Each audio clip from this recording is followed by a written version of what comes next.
일단 현재 시장에서 계속 얘기하는 것은 25bp 금리 인상, 파월 의장은 매파적 발언. 여러 가지가 있지만 저는 시장 참여자로서 봤을 때 수급적 요인이 훨씬 더 컸다. 여기서 2,500포인트를 넘어서면 이제 추세 반전이 되기 때문에 저는 이번에는 직전에 있었던 저점을 깨지 않을 가능성이 높다라고 생각을 합니다. 네.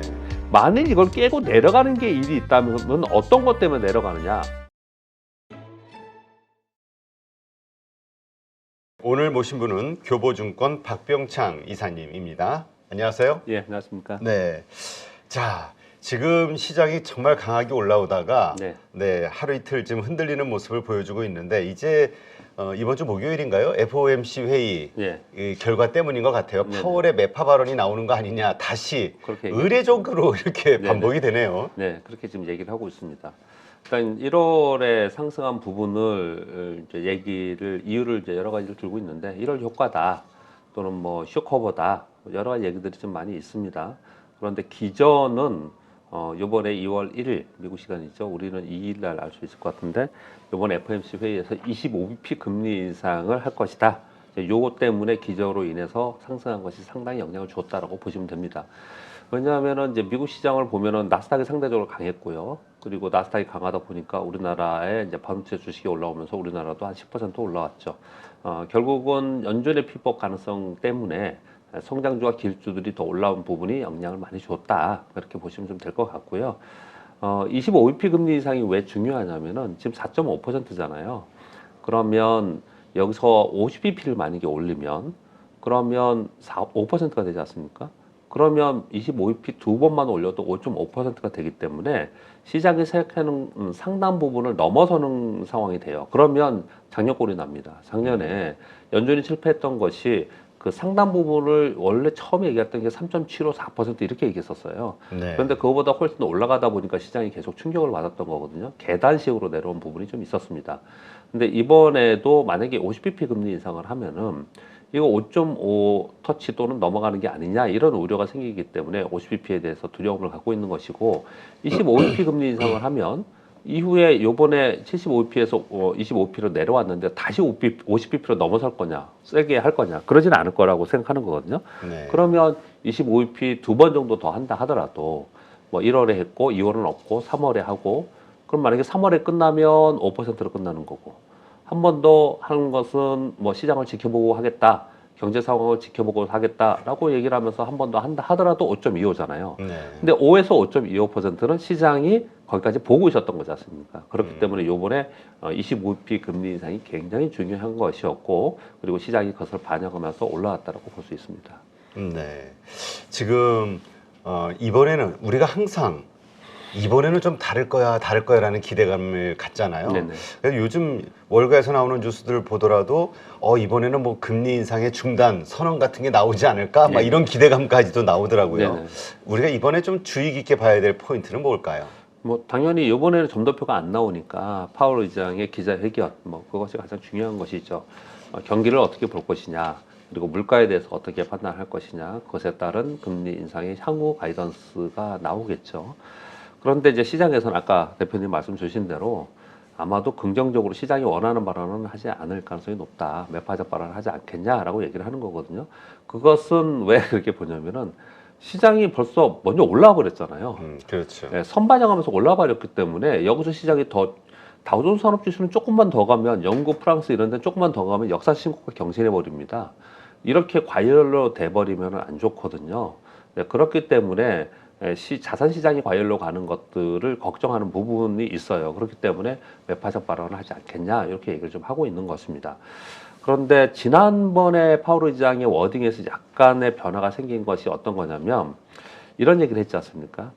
시장이 원하지 않는 날 미워하는 그런 발언을 할 수밖에 없다. 이렇게 얘기를 했던 것은 뭐냐면 약간 변명의 여지를 자꾸 두는 거잖아요. 난 지금 이렇게 하는데 나 너무 미워하지 마. 이렇게 얘기를 했던 거잖아요. 그렇죠. 그전에는 안 그랬거든요. 그러니까 약간의 변화가 생겼다는 부분들을 보면 아주 강력하게 하지는 않지 않을까요? 그래서 지난번에 제가 여기 출연해서 말씀드렸던 것처럼 데이터 디펜던트 이제 앞으로 경기 상황과 모든 지표들을 보면서 거기에 맞춰서 하겠다는 얘기가 나온다면 그렇다도 그것은 한 발 후퇴한 것이거든요. 그런 것만 나온다면 시장이 굉장히 긍정적으로 받아들이지 않을까라고 생각합니다. 일단 현재 시장에서 계속 얘기하는 것은 25bp 금리 인상, 파월 의장은 매파적 발언 이어가지 않을까라고 얘기를 하는 거고, 또 한 가지의 매파적 발언을 이어갈 수밖에 없는 상황은 지금 고용 지표가 계속 좋잖아요. 그렇죠. 예, 지금 연준이 경기 바라는 침체 얘기가 이거 들어가야 되는 거 아니야? 이런 얘기들이 나와요. 그러니까요. 워낙 고용 지표가 좋다 보니까 지금 고용 지표가 좋다라는 거는 일단 이제 구인난이 생기고 그리고 임금이 올라가는 부분이 있기 때문에 임금이 올라가면 소비 여력이 생기고 그럼 물가가 안 떨어지잖아요. 이걸 그렇죠. 계속 걱정하는 거거든요. 그래서 고용 지표는 또 복합적인 정치적인 이유가 굉장히 많습니다. 미국의 이민 정책이라든지 다른 것들하고 복합적으로 지금 작용이 되어 있기 때문에 이게 쉽게 판단할 수 있는 부분이 아니거든요. 그렇기 때문에 고용 지표가 꺾이면서 지금 제롬 시걸이나 뭐 많은 분들이 얘기했던 것은 제롬 파월 의장도 그런 얘기를 했었고요. 뭐 그 고용률이 실업률이 지금 3.5%까지 떨어졌잖아요. 근데 이게 4%를 넘어서 4.5 정도는 가야지 이게 조심하지 않겠냐, 연준이 뭔가 피벗이 나오지 않겠냐 이런 얘기들을 하고 있는데 워낙 고용 지표 좋기 때문에 이거 더 지켜보겠다라고 할 가능성이 있지 않을까라고 생각합니다. 저도. 네, 그렇군요. 하여튼 이렇게 시장은 달라진 건 없었는데, 네. 근데 최근에 이렇게 증시가 화랑이었던 그 랠리를 뿜었던 이유가 뭘까? 예. 이거에 대해서 많은 분들이 참 의아해해요. 네, 근데 시장에서는 지금 뭐 나오는 얘기는 1월 효과다라는 얘기를 하고 있고, 그 쇼커버 얘기를 하고 있고 여러 가지 얘기하고 있는데요. 일단 그 시장 내부적인 관점에서 제가 드리고 싶은 말씀은 그 12월에 있었던 옵션 만기 일정, 네. 동시만 거기서부터 시작을 사실은 했어요. 선물옵션 동시 만기일에 보통 옵션에서 풋옵션 포지션을 취하든지, 아니 그러니까 하향 방향으로 매도 포지션을 취했던 것이 만기일에 되면 앞으로 더 빠질 거야라고 생각하면 롤오버를 하겠죠. 네. 그런데 환매가 굉장히 많았어요. 뭔가 변화가 이제 생길 거라는 것에 수급적 요인이 발생이 됐다라는 거거든요. 그런 과정 속에서 실적 시즌에 접어들었지 않습니까? 실적 시즌에 들어가면서 넷플릭스가 가이던스가 좋게 나왔어요. 그러다 보니까 넷플릭스가 급등했지 않습니까? 그렇죠. 그런 넷플릭스 급등하다 보니까 야 이거 기술주 이거 저점 형성하는 거 아니야? 이런 생각을 한 거거든요. 근데 다 좋지는 않았습니다. 그 다음에 인텔이 안 좋게 발표를 했어요. 마이크로소프트가 안 좋게 발표를 했어요. 근데 마이크로소프트는 나중에 보니까 이거 감원한 비용이 있잖아요. 감원할 때 퇴직금 줘야 되잖아요. 퇴직금이 아니고 퇴직금 원래 충당한 거니까 뭐라 그러죠? 그 위로금? 위로금. 예, 위로금 같은 거의 한 1조 2천억 들었다고 합니다. 엄청 좋네요. 예. 그러니까 그 돈을 감안해 봤을 때는 그냥 똔똔이다. 이렇게 얘기를 해가지고 마이크로소프트 많이 안 빠졌어요. 그 다음에 발표가 테슬라가 발표가 됐어요. 테슬라는 시장 컨센서스보다 높게 발표가 됐단 말이에요. 저점 108달러에서 177달러까지 폭등을 했지 않습니까? 그렇죠. 당연히 거기에 영향을 받으면서 시장이 올라온 영향이 굉장히 큰 거고요. 이제 남은 거는 이제 애플, 그리고 아마존, 구글 이제 이번 주에 발표가 되지 않습니까? 이런 것들의 실적이 시장에서 예상했던 거에서 크게 벗어나지 않았거나 생각보다 괜찮았다는 것 때문에 이들이 저점을 형성하면서 올라온 부분이 첫 번째 요인이다라고 생각하고요. 그런 요인들이 발생이 되면서 수급이 뒤따라주지 않습니까? 그 수급의 요인이 가장 큰 건데요. 시장이 경기가 확 좋아졌거나 연준이 피벗을 뭐 확실하게 내비쳤다거나 이런 게 아니지 않습니까? 근데 수급이 바뀐 겁니다. 수급이 어떻게 바뀌었냐면은 지난 12월에 시장이 급락했습니다. 미국 시장의 나스닥이 급락했던 이유는 딱 두 종목 때문에 그랬습니다. 테슬라와 애플 때문에 그랬어요. 이 두 종목이 급락하면서 시장을 전체 끌어내렸거든요. 그런데 이 두 종목이 내린 이유가 뭐였냐? 중국이 코로나 확진자 수가 급격하게 증가하면서 중국이 폐쇄를 했었거든요. 봉쇄력이 생기면서 그러면서 4분기에 그 테슬라와 애플의 실적이 안 좋을 거다라고 얘기를 한 거였어요. 그것 때문에 폭락을 한 거거든요. 일단 반영을 했습니다. 반영을 하고 나서 요번에 실제로 4분기 실적 나왔을 때 굉장히 안 좋았으면 역시 안 좋구나. 그리고 밋밋했을 텐데 아니 생각보다 괜찮았거든요.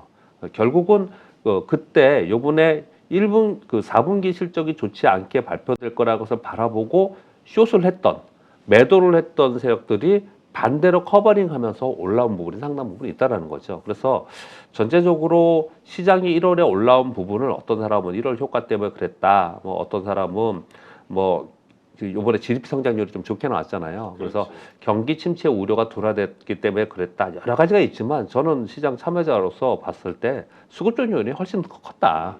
그렇게 생각을 좀 하고 있습니다. 지금 그렇다면 이제까지 그 말씀하신 그러저러한 이유로 예. 좋았는데 예. 앞으로도 계속 좋을 것이냐. 예. 왜냐면 지금 2,500선에서 지난번에도 좀 기대감이 있었는데 좀 밀렸고 예. 지금도 2,500선에서 밀리는 모습이거든요. 네네. 이게 한계일까 이런 생각하시는 분들도 늘고 있거든요. 근데 거기서 이제 가장 중요한 겁니다. 그렇죠. 여기서 이제 여기가 한계야라고 얘기하는 사람들은 데드캣 바운스야, 더 빠질 거야, 전저점 내려갈 거야 이렇게 얘기를 많이 하고 그렇죠. 있는 거고 오늘 아침에 그 뉴스 보니까 그 마이클 리스라고 하시는 그 분 있지 않습니까? 미국의 월가의 이제 시황 계속 얘기하시는 분.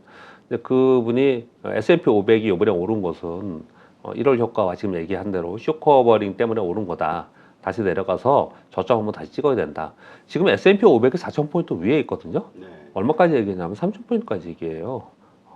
근데 정말 많이 밑으로 보는 거거든요. 물론 우리나라에서도 아래쪽 보시는 분들이 굉장히 많이 있습니다. 지난번에 저점이 2180이 직전 저점이고요. 그 최저점은 2134포인트거든요. 그것을 깨고 내려갈 거라고 보는 시황관을 갖고 계신 분들 굉장히 많습니다. 그런 분들의 보고서를 읽어보면요. 어떻게 쓰냐면은 2400포인트 넘어서면 팔기 시작해야 된다. 계속 팔아야 된다. 그랬다가 나중에 떨어질 때 다시 사야 된다. 이렇게 얘기를 많이 해요. 이건 오버슈팅이다. 이런 얘기를 많이 하고 있습니다. 여하튼 간에 2500포인트 근처까지 왔거든요. 2500포인트 근처는 굉장히 중요합니다. 지금 말씀 주신 거를 오늘 차트 몇 가지만 볼 건데요. 차트 한번 말씀을 드려볼게요. 자, 첫 번째 화면에 코스피 지수의 화면입니다. 요거는 제가 오늘 캡처한 게 아닌 것을 좀 감안해 주시고요. 지난주에 한 겁니다. 지난주에. 그래서 지금은 이거보다 약간 위에 있죠. 오늘 지금 좀 떨어져서 지금 2,500 가까이 갔다가 2,443. 예, 어제 50이었고 지금 2,443이에요.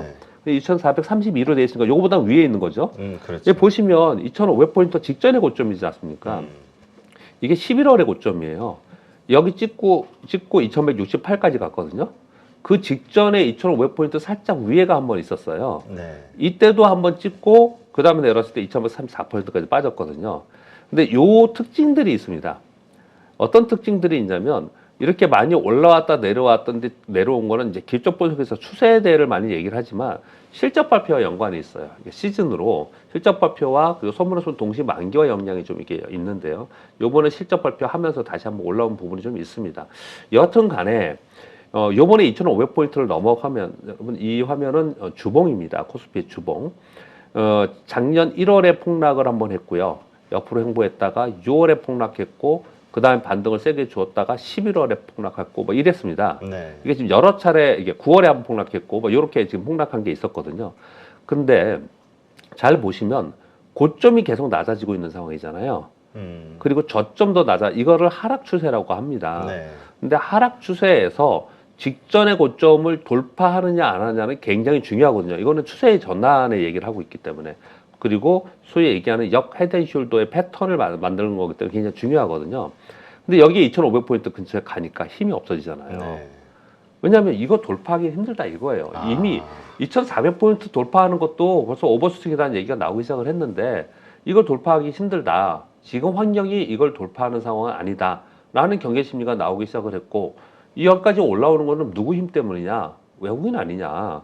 외국인들이 매수가 지금 사실은 외국인들이 올해만 산 게 아니고요. 작년 7월부터 샀거든요. 작년 7월부터 12월까지 약 9조 4천억 샀습니다.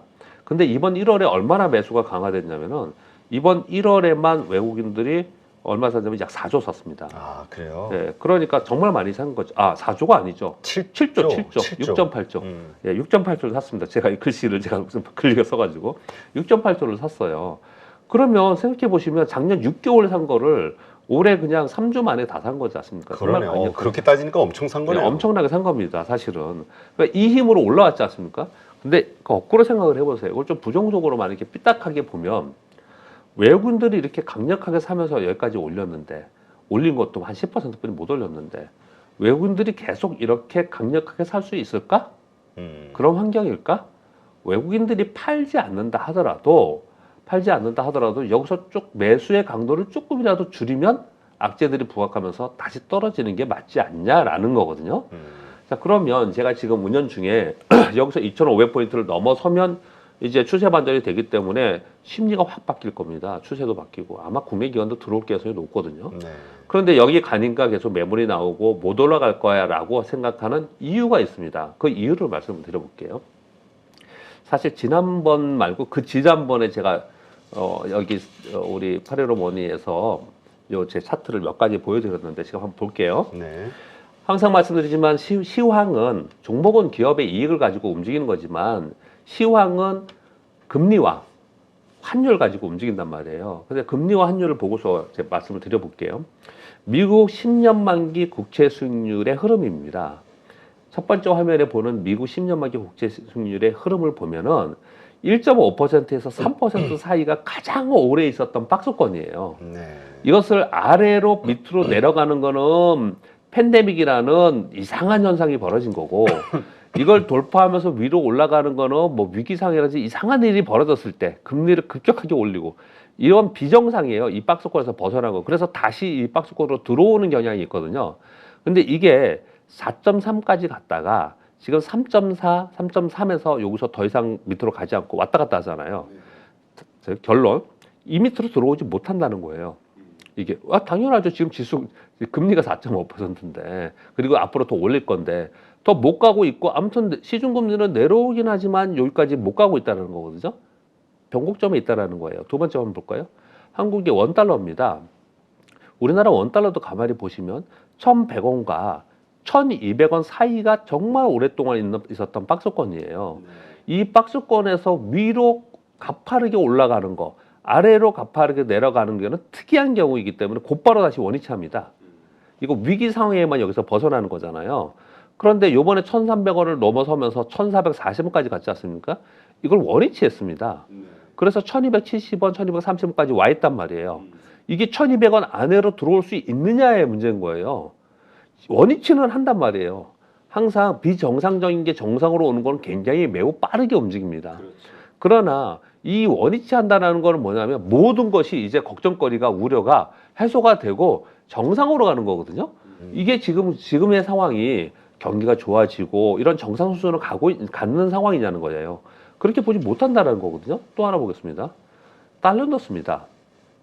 달러인데스도 90포인트 레벨과 100포인트 레벨 사이에 가장 오래 있었던 겁니다. 네. 가장 최근에. 근데 이걸 뚫고서 올라간 거는 비정상이었기 때문에도 정상으로 온 거예요. 그럼 여기까지 왔습니다. 그럼 이 밑으로 다시 오려면 경기도 좋아지고 뭐 우크라이나 러시아 전쟁도 뭐 좀 해소가 되고 이런 것들이 정상화돼야지만 여기 올 수 있는 거잖아요. 그렇죠. 근데 지금 전부 다들 지금 보시면은 그 임계거점까지 와 있는 상태에서 왔다 갔다 하고 있다는 거예요. 사실 이거는 정확하지는 않지만 굳이 말씀을 드리면 WTI를 이제 보면요. WTI도 가만히 보시면은 이게 80달러에서 100달러 사이에서 왔다 갔다 급락하면 다시 올라오고 또 급등하면 내려오고 이러거든요. 지금 얼마입니까? 80달러에 있잖아요. 그러니까 얘도 여기에 멈춰져 있는 그런 상황에 있는 거예요. 거기에 우리 시장은 이건 좀 이따 말씀드릴게요. 미국 시장은 우리 시장은 2,500포인트 직전의 고점에 근접해 있었단 말입니다. 그리고 S&P 500을 한번 볼게요. S&P 500의 직전의 고점이 여기고요. 그 다음 고점이 4,250인데 이게 4,100포인트 정도 돼요. 이번에 얼마까지 갔냐면 4,060 몇 포인트까지 갔거든요. 네. 얘도 전고점까지 간 거예요. 그러니까 가만히 보면 제 지표들도 그렇고 시장도 그렇고 일단 우려했던 게 해소가 되면서 1차적으로 갈 때까지 간 거예요, 이게 다. 그러면 여기서부터 더 가려면 지금 화면 다시 한번 볼게요. 10년 만기 국채 수익률이 3% 아래로 떨어지고 한국 원이 1,200원 아래로 떨어지고 달러인데스가 100 아래로 떨어지면 그러면 S&P 500도 더 올라갈 수 있거나 우리나라의 코스피 지수가 2,500포인트를 돌파하고 위로 올라갈 수 있는 상황이 되는 거잖아요. 지금 그럴 상황이냐는 거죠. 아니 만약에 그렇게 간다라고 아주 낙관적으로 본다 하더라도 곧바로 수직으로 여기서 갈 수 있느냐라는 거예요. 아니다. 왜 모든 가격이라는 게 그렇지 않습니까? 어느 정도 가면 너무 가파르게 가면은 요번에 테슬라 보세요. 또 빠지잖아요. 가파르게 가니까. 그렇죠. 빠지는 거고 또 가파르게 내려오면은 또 반등을 주는 거고. 그렇게 봤을 때 원달러도 그렇고 달러인데스도 그렇고 그리고 구세 수익률도 그렇고 가파르게 내려왔으니 리바운딩이 있겠죠. 이게 일반적으로 생각할 수 있잖아요. 왜냐하면 거기도 트레이더들이 다 있습니다. 큰 시장이에요. 그걸 똑같이 지수하고 연결해 놓으면 지수는 어떻겠습니까? 2,500포인트 근처 갔으니까 가파르게 왔어? 한번 좀 꺾여야 정상이잖아요. 이게 그렇죠. 지금의 투자 심리고 지금의 상황이에요. 그러니까 이걸 자꾸 못 넘기는 거거든요. 그래서 저는 중요하게 생각하는 거, 여기까지는 이해를 다 되셨잖아요. 지금 상황이 어떤 건지. 그러면 이제부터 중요한 건 뭐냐면 바로 직전에 2,500포인트 넘겼다가 2,130포인트까지 빠졌고 2,500 갔다가 2,180까지 빠졌고 두 번이나 이랬단 말이에요. 그렇죠. 요번에 그러면 또 빠져갖고 2,100포인트 가네 만에 요게 핵심이잖아요. 요게 핵심이지 않습니까? 2,100포인트 다시 가면 역시 안 되는 거야. 역시 안 되는 거야 라는 게 무게감이 더 실리는 거고. 그런데 여기서 만약에 이 직전에 있었던 2,180이 아니고 여기 2,300포인트 근처에서 왔다 갔다 하는 요 근처까지 내려왔다가 요런 화살표 보이시죠? 내려왔다가 만약에 여기서 더 안 내려가고 시장이 버티더라. 그러면서 다시 2,500포인트 향해서 이 안에서 왔다 갔다 하든지 이걸 돌파하더라. 이러면 굉장히 심투자 심리가 바뀌는 거예요. 이건 투자 올해 시황관을 바꿔야 되는 거예요. 그런 상황이 되면은 이제는 지금 우리 지켜봐야 되는 거는 그걸 지켜보는 것이 가장 핵심이다. 그렇게 보시면 될 것 같습니다. 그러니까 지금 말씀하신 대로 2,500선을 만약에 이번에 돌파하고 네. 그렇다면 아예 시장 자체가 이제 네. 추세적으로 추세- 상승으로 그렇죠. 전환되는 네네네. 이렇게 봐야 된다. 예, 그렇게 거기서 터닝하면 이제 추세 전환이 되는 거거든요. 네. 근데 지금 그럴 가능성을 좀 높게 보시나요? 일단 거기에 아까 말씀드린 대로 한 번쯤 아까 내려오던 걸 리바운딩 될 거고 올라가던 지수는 다시 한번 내려올 거고 그렇게 지금 있는 상황이니까 아마도 지금 조정을 보이고 2월 달에 그런 조정을 좀 보일 수 있는 상황이고 그리고 그런 조정에서 그 폭이 작을 거냐 아니면 지난번처럼 클 거냐 요런 차이는 그래서 FOMC 회의에서 이번에 25bp 금리 인상하고 파월 의장이 뭐라고 말할 거냐 여기에 관심을 많이 두고 있는 거거든요. 네. 근데 하여튼 질문을 주셨으니까 저도 뭐 제 의견에 답변을 드리면 저는 이번에는 직전에 있었던 저점을 깨지 않을 가능성이 높다라고 생각을 합니다. 네. 왜 그렇게 보냐면요. 일단 이 차트리스트들은 기초 분석으로 볼 때 엘리어트 파동 이론을 굉장히 많이 잘 맞았습니다. 특히 주봉에서도 엘리어트 파동에 3차례 하락합니다. 하락할 때 올라갈 때도 3차례 하고 그래서 5파동이에요. 하락 반등 하락 반등 하락 5파동인 거예요. 그래서 지금 보면 우리 코스피 지수를 보고 계시는데 1월과 6월과 9월에 이 5파동을 거의 마무리한 굉장히 급격한 하락이 있었습니다. 그래서 차트리스트들의 관점에서 볼 때도 그렇게 보는 관점이 한 가지가 있고요. 그리고 또 한 가지는 지난번에 이렇게 급락했을 때 작년에 급락했을 때 이유는 뭐냐면 물가에 대한 인플레이션에 대한 미스매칭이 있었어요. 그걸 못 맞췄습니다. 그런데 그때는 예상보다 계속 물가가 더 높게 나온 거잖아요. 네. 근데 지금은 물가가 이미 둔화되기 시작한 것을 우리가 보고 있는 상황이고 이제 물가 걱정을 하지 마라라고 얘기하잖아요. 그렇기 때문에 물가가 지금 생각하는 것보다 갑자기 튀어 올라오는 이렇게까지 보지 않는 거거든요. 그런 의미에서 본다면 저점 형성할 가능성이 상당히 있었다. 이렇게 판단을 좀 해볼 수 있어요. 이제 그럼에도 불구하고 좀 이따 혹시 질문 주시면 제가 답변을 드릴 텐데 기회 없으면 제가 할 거고요. 말이 또 길어지니까 여기서 여기 매듭지려고 하는데 만일 이걸 깨고 내려가는 게 일이 있다면 어떤 것 때문에 내려가느냐 생각을 해보세요. 물가 때문에요? 금리 인상 때문에요? 경기 침체 때문에요? 이제 이건 아니에요. 이제 이것 때문에 열 깨고 내려가는 게 아니거든요. 만약에 깨고 내려가면은 그거는 소위 말하는 돌발 변수의 시스템 위기가 발생돼야지만 깨고 내려가는 거예요. 돌발 변수의 시스템 위기가 발생하느냐 마느냐에 대해서는 각자의 의견들이 있는 것이고 그렇죠. 과거에 봤더니 금리를 4%에서 5% 위로 올린 이후에는 꼭 금융위기든 부동산 위기든 뭐 채권 위기든 위기가 발생을 했다더라. 그래서 요번에도 가능성이 있으니까 그걸 대비를 하자. 이거는 오케이. 그럴 수 있습니다. 그런데 돌발 위기가 뭐가 올지에 대해서 지금 뭔지 뭐 징후도 없는데 그냥 그걸 지금 생각하고서 있어야 되느냐? 그거보다는 현재 나타나고 있는 걸 가지고 판단하고 지금 해야 되지 않을까라는 게 제 생각입니다. 알겠습니다. 하여튼 방송 보시는 분들은 네. 한번 이걸 잘 참고하셔서 지금의 상황에서 그러니까 결국은 앞으로 벌어지는 일들에 네. 대해서 바로바로 판단하고 대응을 잘해야 되겠네요. 맞습니다. 근데 이렇게 얘기를 이제 질문도 주신 것처럼 제가 이렇게 쭉 장하게 했는데 여러분들이 또 의구심을 가질 수도 있습니다. 야, 그렇게 있다가 정말로 위기 발생해서 급락하면은 누가 책임질래? 네가 책임질래? 이렇게 해야 그렇게 표현하시는 분들이 있더라고요. 뭐 어떻든 저의 의견이니까 여러분 들으시고 판단을 하는 건데요. 근데 이런 거예요. 저는 극단적인 상황도 말씀을 드려볼게요. 시장이 여기서 밑으로 극단적으로 2천을 깨고 내려가는 일이 발생이 된다. 어떤 위기가 발생해서 네. 그런 위기가 발생해서 2천 아래로 떨어지면 외국인이 어떻게 할 것 같습니까? 기관이 어떻게 할 것 같습니까? 여러분들은 어떻게 하실 것 같아요? 증권기금은 어떻게 할 것 같습니까? 강력하게 들어올 겁니다. 강력하게. 그래서 길지 않을 거예요. 그건 추세가 아닙니다. 지난번 우리 2020년대에 본 것처럼 팬데믹처럼 그냥 일시적으로 급격하게 떨어졌다가 올라올 가능성이 상당히 높아요. 네. 그렇다면은 오히려 그건 매수 기회인 거지 그 위험 때문에 팔아야 되는 상황이냐 그런 일이 벌어지면 그건 아니라는 거죠. 그쪽으로 떨어질까라고 얘기하시는 분들의 의견이 맞다라고 생각하시는 분들은요. 그때 돼서 팔면 안 되고 지금 파는 게 맞아요. 사실은 맞습니다. 지금 파는 게 맞고 그때 가서 사야 되는 거죠. 근데 저는 어떻게 생각하냐면 그런 일이 닥친다 하더라도 그거는 기간상으로 아주 짧게만 좀만 기다리면 원이 찰 거다. 그거는. 그러니까 그 고통 정도는 내가 참고서 가져갈 종목을 내가 투자해보는 게 어떠냐 이런 관점으로 말씀을 드리는 거고요. 여러분 이제 아래로만 제가 극단적인 상황 말씀드렸잖아요. 네. 위로는 없을까요? 위로도 있을 수 있습니다. 위로 나타날 가능성은 뭐가 있을까요? 갑자기 좋아질 거. 뭐 우크라이나 전쟁이 네. 뭐 종전이 되던 저는 그게 시절- 대표적이라고 생각합니다. 예. 예. 예, 그게 저는 가장 큰 거라고 생각합니다.